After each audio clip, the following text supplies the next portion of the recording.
নম্বর প্রশ্ন বলছেন, আসসালামু আলাইকুম শেখ। ওয়ালাইকুম সালামতুল্লাহ। বাবা মার আগে সন্তান মারা গেলে ইসলামিক শরিয়া মোতাবেক মৃত সন্তানের ছেলে মেয়ে সম্পত্তির ভাগ পাবে?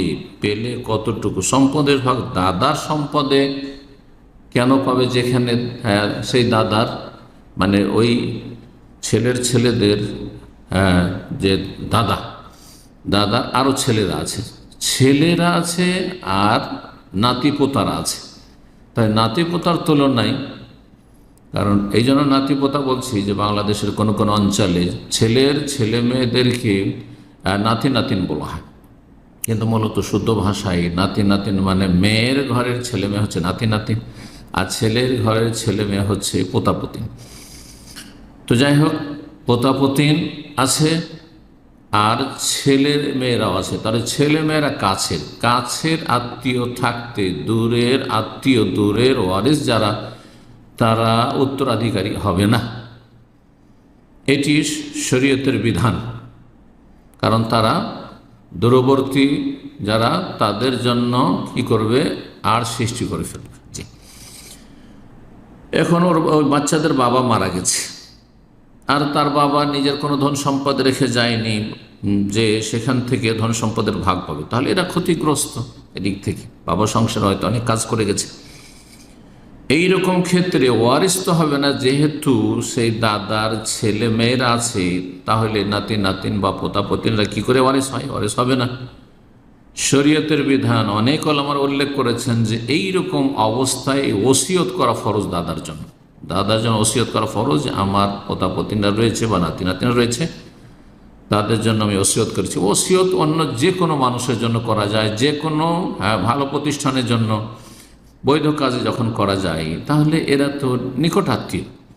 ছেলের ছেলে মেয়ে বা মেয়ের ছেলে মেয়ে, তাদের জন্য ওসিয়ত করবে। আল্লাহ রাব্বুল আলামিন সূরা বাকারা আয়াত 180 বলেছেন, কুতিবা আলাইকুম ইযা হাদারা আহাদাকুমুল মাউত ইন তারাকা খায়রানিল ওসিয়া। তোমাদের ওপর বিধিবদ্ধ করা হয়েছে, ফরজ করা হয়েছে, যখন মরণের সময় উপস্থিত হতে যাচ্ছে তার আগে ওসিয়ত করে দেওয়া। তো এই ক্ষেত্রে ওসিয়ত করা ফরজ, আর এমনিতে ওসিয়ত করা মুস্তাহাব বা জায়েজ।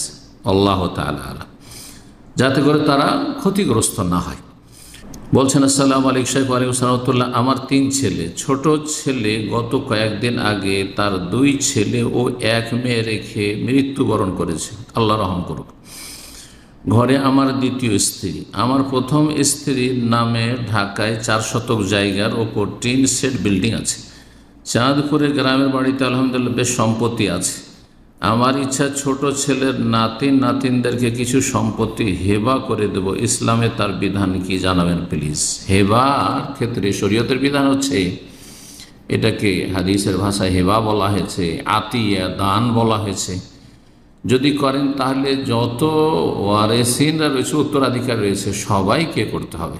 হ্যাঁ, আপনি যখন আপনার পোতাপতিনকে বা ছেলে মেয়েদেরকে আপনি হেবা করবেন, এক ছেলের ছেলে মেয়েদেরকে অন্য ছেলের ছেলে মেয়েদের করলেন না, অন্য মেয়ের ছেলে মেয়েদের করলেন না, বা আপনি আপনার ছেলেদেরকে করলেন না, তাহলে এটা জায়েজ নয়। তার নোমান বিন বশির রাদিয়াল্লাহু তাআলা আনহু থেকে বর্ণিত হাদিস রয়েছে যে তার পিতা বশির রাদিয়াল্লাহু তাআলা, যখন নোমানের জন্ম হয় তখন তার মা স্বামীকে খুব অনুরোধ করল, শক্ত করে ধরল যে আমার এই ছেলের জন্য কিছু হেবা করো, এবং এর জন্য সাক্ষী রাখা নবী করিম সাল্লাল্লাহু আলাইহি সাল্লাম। সহিহ বুখারী মুসলিম হাদিস আছে। নবী করিম সাল্লাল্লাহু আলাইহি সাল্লামের কাছে বশির গেলেন, বলে ইয়া রাসূলুল্লাহ, ঘটনা এইরকম যে আমার স্ত্রী খুব আমাকে বলছে যে আমি যেন নোমানকে কিছু হেবা করি, আর এই সম্পদটা আমি দিতে চাইছি। নবী সাল্লাল্লাহু আলাইহি ওয়াসাল্লাম, ইত্তাকুল্লাহ, আল্লাহকে ভয় করো। ওয়াদিলু বাইনা আওলাদিকুম, তোমাদের সন্তান সন্ততিদের মাঝে তোমরা সুবিচার কায়েম করো, ইনসাফ প্রতিষ্ঠা করো। সুবিচার করতে বলেছেন নবী করিম সাল্লাল্লাহু আলাইহি ওয়াসাল্লাম। আর আওলাদ যেমন ছেলেমেয়েরা, তেমন ছেলেমেয়েরাও আওলাদ। সুতরাং যদি হেবা করতে হয় তাহলে সবাইকে দিতে হবে। জি, সবাইকে দিতে হবে। এখানে আরেকটি রাস্তা রয়েছে আপনার, যা বৈধ রাস্তা, সেটা হচ্ছে ওসিয়ত করতে পারবেন। 1/3 অংশের কম হইতে হবে সেটি। আপনার যে মূল সম্পদ রয়েছে তার 1/3 কম পরিমাণ হইতে হবে। ওসিয়ত করা জায়েজ, ওসিয়ত করা জায়েজ। ওসিয়ত মানে আপনি আপনার জীবদ্দশায় আপনি লিখিত হয়ে দিয়ে যাবেন যে আমার ইন্তেকালের পরে আমার যে অমুক ছেলে মেয়েরা আছে তাদেরকে এতটা দিয়ে দিও বা এই জমি জায়গাটা দিয়ে দিও।